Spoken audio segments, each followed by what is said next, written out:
the 2023 Nissan Pathfinder, an SUV that I've been wanting to check out for quite some time now. And I checked out the Rock Creek model, which is all new for 2023, along with many other features, which I will be going into great detail on in this video. And I was at this event with my driving partner Matt Keegan, so I will have his website drivenautos.com linked in the description box. And also in the description box, I will show you how to take 6.5% off MSRP on a new Pathfinder. So watch till the end if you're interested in buying this car at a pretty nice discount. One of the biggest changes, as I mentioned, is the Rock Creek. What is that? Well, it is their most off-road capable model of the Pathfinder. I mean, even in 2022, when this new redesign came out, it was touted as being a nice, capable SUV in this segment of three-row SUVs, but the Rock Creek takes it to another level. And for me personally, it's the looks of it that captivated me. It's capturing that 4Runner type vibe, that TRD off-road Toyota type vibes. I really like the look and the demeanor of this Rock Creek. And the price isn't bad either. It's around $44,000. Let's go ahead and let's talk about what this model, the Rock Creek, has to offer. It's going to give you an off-road tuned suspension and a 5/8 inch suspension lift. We also have here 18-inch beadlock style wheels with all-terrain tires and a tubular roof rack with a 220-pound capacity. I'm not gonna lie, that does look pretty good. And we also have a tow hitch, receiver, and harness that allows this Rock Creek to tow up to 6,000 pounds. So one of the key characteristics of the Pathfinder ever since 2022 is the amazing towing figure of around 6,000. So the Rock Creek and the fully loaded Platinum model, they can both tow up to 6,000 pounds as standard. However, the other models like the SV, the SL, these models have the ability to tow up to 6,000 pounds, but the base Model S can only tow up to 3,500 pounds. Another big change is the fact that we have here a 3.5 liter V6, a naturally aspirated V6, although it's direct injected. I'm just happy that they're offering this naturally aspirated engine in this SUV. And one of the unique things is you actually get a little bit more horsepower and torque with the Rock Creek if you use premium fuel. I'm going to be talking more about that later on, but that's pretty much the gist of this particular model. I just wanted to go ahead and cover that because that's the model I tested, and I want to go into more driving details later on about this SUV. Would I personally get this model? No, I would not. I would just get the four-wheel drive SV model, and that's it. That's all I would get, but I can see why somebody would go for this. It does offer some nice legitimate changes, and it does look amazing as well. But I want to continue on here with other things that are new for the 2023 Pathfinder. The SL model, which sits above the SV, the one that I would personally get, the SL is going to add standard wireless charging, and with the Platinum models, they are going to offer a new captain's chair package with a removable second row console. And the 2023 SL and Platinum, they will also add a 10-way power passenger seat as well. So just a quick recap, we have here 5 different trim levels: the S, SV, Rock Creek, SL, and Platinum. That's the hierarchy, and this SUV will start at $35,000. The model I recommend, that SV with 4-wheel drive, that's going to come out to be around $41,000. Not a bad price point at all. And the SL, that's going to be around $45,000. The Rock Creek, as I already stated, is going to be around 44 grand. The Platinum, I would avoid that. That's going to be in pretty close to $50,000 at that point. From a value proposition standpoint, I would avoid the Platinum, but it does come with some very nice semi-aniline leather seats, similar to Lexus. But for me, the SV is the way to go.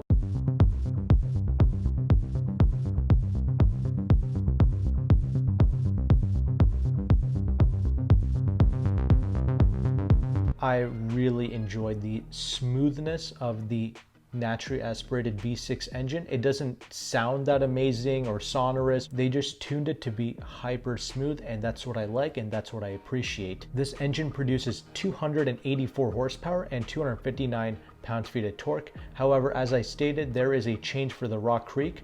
If you use premium fuel with the Rock Creek, it will produce 295 horsepower and 270 pounds-feet of torque. And only the Rock Creek has this change. If you use premium fuel in the other trim levels, makes no difference. So just so you know, I'm also happy that you can use regular fuel with the other models of the Pathfinder. And this is going to be equipped to a 9-speed automatic transmission. Nissan has been doing an excellent job with their transmission tuning, whether it's their CVTs or whether it's their 9-speed automatics like this. The shifting is smooth and it doesn't jerk around or do anything strange. The programming is just perfect. It really is a nice complement for that buttery smooth V6 engine. So I'm glad to see that. Now, regarding the suspension and the handling, as I mentioned, the Rock Creek will also come with this off-road type suspension with a 5/8 inch lift, and it's okay, it rides fine, but you do notice the bumps a little bit more with this model, and it also does have the all-terrain tires on there as well. This is one of the reasons why I would personally not go with the Rock Creek. I'm not saying that this is an offensive ride quality. It's just that I know for certain that if you went with an SV with the standard suspension and the 18-inch wheels, it'll ride like butter and it'll be the perfect complement for the driving demeanor of this Pathfinder. I think most families will be really satisfied with that, because another thing to keep in mind is the Toyo all-terrain tires that were on my test vehicle, they also produce a little bit more road noise than a traditional all-season tire. Once again, it's not offensive or anything. It doesn't personally bother me, but I just want to let you know regular all-season tires would make this a little bit quieter. And the reason why that matters to me is because the overall refinement of this SUV is really quiet. There's not a whole lot of wind noise with it, so I think regular tires would be the perfect complement for this SUV. Handling wise, pretty nice. This is far improved over like the previous generation Pathfinder. I don't even know what that was really. It was just trying to be like a CUV thing. I don't know. This new Pathfinder actually has an identity and more of a personality than that previous generation, but the suspension has been far improved and we now have a lot less body roll with this new Pathfinder, and that is true. When I take left-hand, right-hand turns, the car doesn't feel like it's going to flip over onto itself. The occupants, we all remain neutral inside of this car when we drive it, while still giving you that kind of commanding view over the road that I think most SUV shoppers would like to have. So once again, really like these driving aspects of this SUV. It's easy to see out of. That's not a problem. So handling, ride quality, smoothness of the drivetrain and shifting, all that stuff is excellent. You get that SV, regular 18-inch wheels and regular suspension, all-season tires. This will be a great SUV for most families.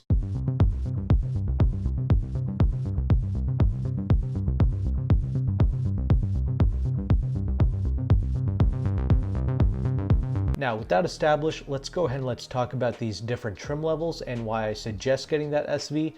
It's not just because of the price, which I do like, $41,000 for a 4-wheel drive SV, very good, but it also comes with a lot of great features just as standard. I mean, Nissan gives you pretty much all of the safety features as standard, even with that base S model. You get things like the blind spot monitoring, rear cross traffic alert, features that other car companies, even luxury car companies, make you pay up for. Nissan is giving that to you as standard. Really love that, really appreciate that. But if you must know, with the higher trims like the SL, some of the things that you're going to be getting, it's going to be with this interior space. You're going to be getting a larger infotainment screen. You're going to be getting a 9-inch infotainment as opposed to an 8-inch infotainment with the SV.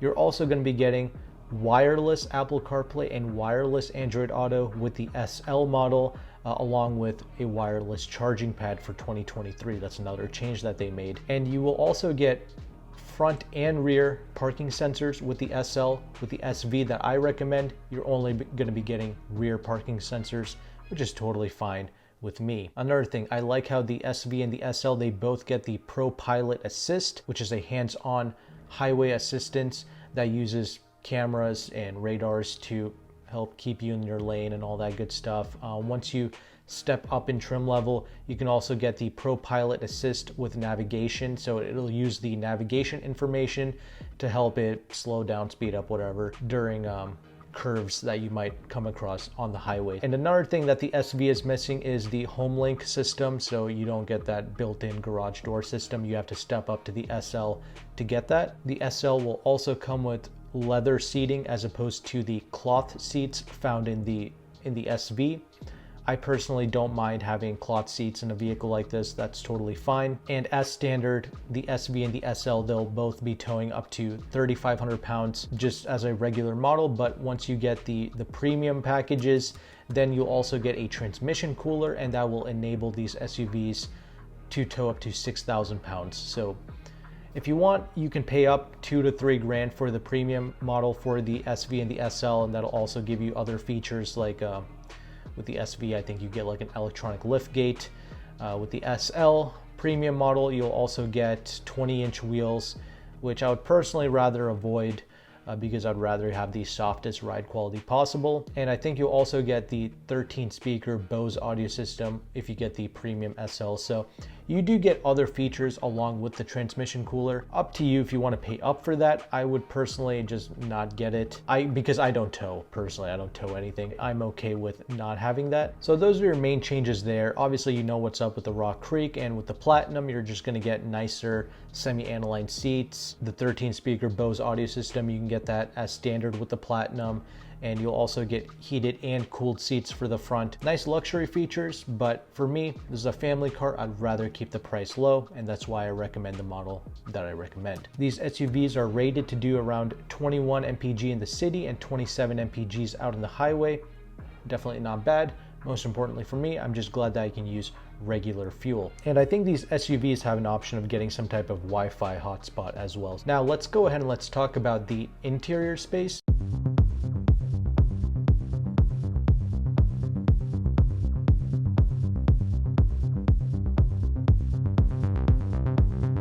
Pretty well put together, pretty solid. I do like it. Obviously there's some plastics being used, and you can expect that on the lower portions of the interior space. It's not a big deal. One of my more favorite attributes of a Nissan product is going to be the zero gravity seats. I think I saw on like a Nissan dealership website, they do still offer the zero gravity seats as standard with certain models like the Pathfinder, but cars like the Nissan Z, the sports car, they don't get zero gravity seats. What are these seats? They're pretty much one of the most comfortable seats you'll ever find in like a regular car. I mean, you would have to buy like a Mercedes S-Class to outdo the seats found in these Nissan products. That's how good the zero gravity seats are. It genuinely feels like you're just floating in the seat, and I'm not exaggerating about that. It is so comfortable.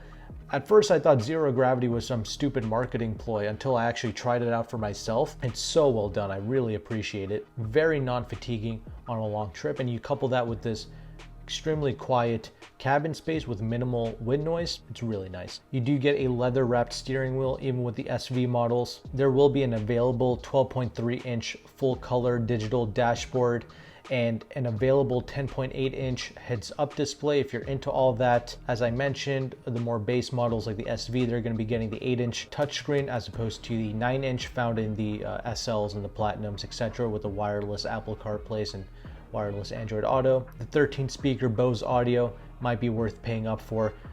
You know, the Mazda products, the Honda products that utilize the Bose audio sounds really good. So if you're into the audio, that might be one of the reasons why you go with a well-spec'd SL or a Platinum model. The width of this SUV is also pretty good. I think the shoulder room is like 3 inches more than what you would get in like a Mazda CX-9. So rather spacious. I do like it. The second row, plenty of leg room. I did not sit in the third row of this SUV, but I'm able to fit in pretty much all of these 3-row SUVs in the back, but I can't sit there for long typically, but I do fit. I'm 5'11". I'm sure this one is going to be just fine. One of the things that they are touting here is the Easy Flex second row seats, which conveniently tip forward for easier access to the third row. And another feature is the latch and glide technology that allows the seats to tip and slide even when there is a child safety seat installed. So it's pretty interesting. And the cargo capacity also very good. Even with all of the seats up, you get 16.6 cubic feet of storage space. And just to give you some context, the 2023 Honda Accord also has a little over 16 cubic feet of trunk space, and that is the best in class trunk space for a midsize sedan. And you get that here in this Pathfinder with all of the seats up. Very impressive. You're able to fit 4 golf bags with all of the seats up. And once you fold all the seats down, I mean, you have literally U-Haul levels of space. That's not a problem. That's not an issue. It's very practical, ergonomic, easy to use interior space, easy to use technology, good safety features, you know, that Pro Pilot Assist and the Nissan 360 Shield and everything. I'm glad that they offered things like that as standard.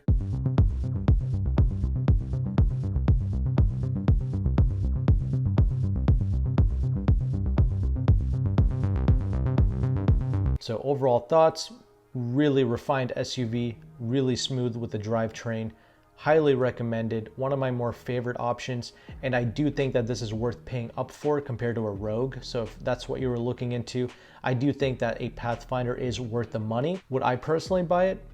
I would if I needed an SUV. However, in the Nissan lineup, I would personally get a Nissan Altima because I don't need an SUV necessarily.